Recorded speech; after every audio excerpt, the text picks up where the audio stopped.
So, would I buy this flexible office business for $575,000? Let's talk about this. This is a real workspace business listed for sale on Biz Buy Sell, asking $575,000 with $181,000 in claimed cash flow and just over $934,000 in revenue. Now, on the surface, that's a 3.18 times SDE multiple, and it claims 50 private suites and 120 virtual members. But the suites aren't the business. The furniture isn't the business. The gap between the big box you rent from the landlord and the small boxes you rent out, that is the business. And the one thing this listing never gives us is the master lease. So I want to know whether I'm buying 120 recurring customers or paying $575,000 for somebody else's rent bill. Let me show you what this listing proves, what it doesn't, and whether I'd take the call.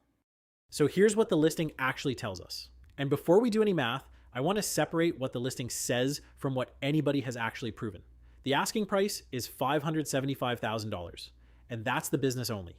Cash flow is $181,000, and that's stated as SDE. Revenue is $934,000, and that one's seller supplied.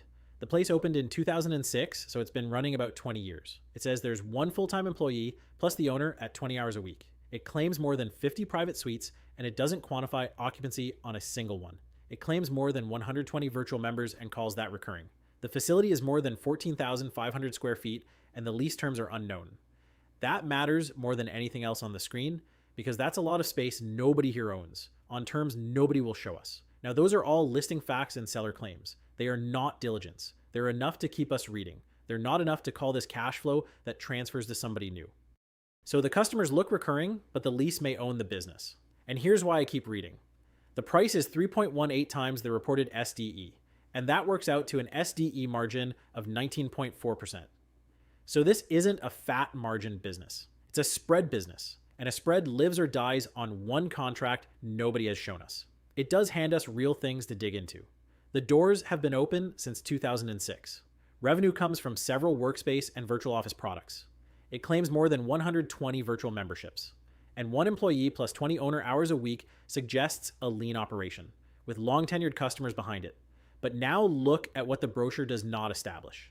It doesn't prove the master lease term, the rent, the increases, or the renewal rights. It doesn't prove physical occupancy or revenue per suite. It doesn't prove member churn, bad debt, or deposit liabilities. It doesn't prove the $181,000 of SDE, or a single add back behind it. And it doesn't prove whether one employee can run that facility without the owner. And look, I'm not saying the broker's lying, I'm saying the listing's doing its job. Now we've got to do ours. So a workspace business is a lease spread with customer service attached, and this is the part that can change the entire deal. Here's what we know. The operation sits in more than 14,500 square feet and sells over 50 suites plus a stack of virtual memberships. The seller works about 20 hours a week alongside one full-time employee. Here's what we don't know. We don't know the master rent when the lease expires, whether there's a renewal option or whether it can even be assigned. We don't know occupancy and we don't know churn. So here's the assumption to test, that the rent stays below what the members pay and that the lease can be assigned long enough to pay off the acquisition debt. Say that lease is short, you'd be buying a business whose landlord can reprice it or end it while you're still paying the bank every month. None of those are automatic red flags. They're the things the next call has to answer. If the evidence is good, we keep going. If the seller can't produce it, we stop. So how much of that $181,000 do I actually trust? The listing gives us exactly one SDE number, and that's the $181,000. What it doesn't give us is the add back bridge, so there's no detail on what's inside it. So I'm not going to invent which expenses disappear after closing, but I am going to stress test that number. I'm going to accept 85% of it, which takes us down to $154,000. That's a haircut of about $27,000 right off the top. And that doesn't mean I know exactly which 15% is fake. It means I want to know whether this deal survives when some of that claimed cash flow disappears. For an owner-operator, that accepted SDE is your pay and your profit combined before debt. So if you don't want to be the person unlocking that building and chasing the member who's behind on rent, somebody else has to be, and you've got to pay them. And the moment you do, this math changes. Same business, same price, different buyer model. So now let's back it into debt service and see whether this price survives financing. The buyer puts in $29,000. The seller carries another $29,000 at 0% interest on full standby. And that leaves a modeled SBA loan of $517,000. Monthly SBA debt service is about $6,800, so that's roughly $82,000 a year. Against our accepted SDE, debt coverage is 1.87 times. And as an owner-operator, you're left with about $72,000 after debt service. Not as fat as that headline cash flow, right? And that's before tax, working capital, future capital spending, and surprises. It's also before the tenant deposits and prepaid rent you'd inherit, because some of the cash in that account isn't yours. It belongs to a member who can ask for it back.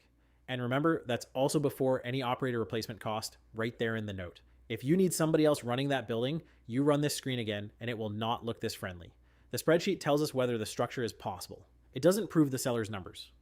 Now that first broker call has 6 jobs. I'm not asking the broker to sell me the business. We're not negotiating price yet. I'm trying to answer 6 questions. First, show me the master lease, the rent, the increases, the expiry, the renewal options, and the assignment rights. That one document decides more than anything else here. Second, give me physical occupancy, the virtual member count, churn, and revenue by product back 36 months.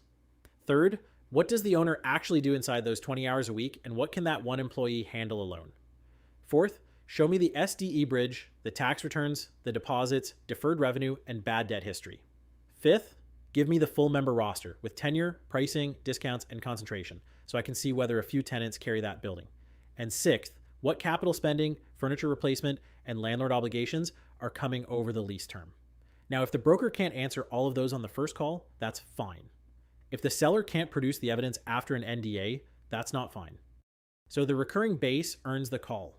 The undisclosed lease controls the outcome. That's the crux of it.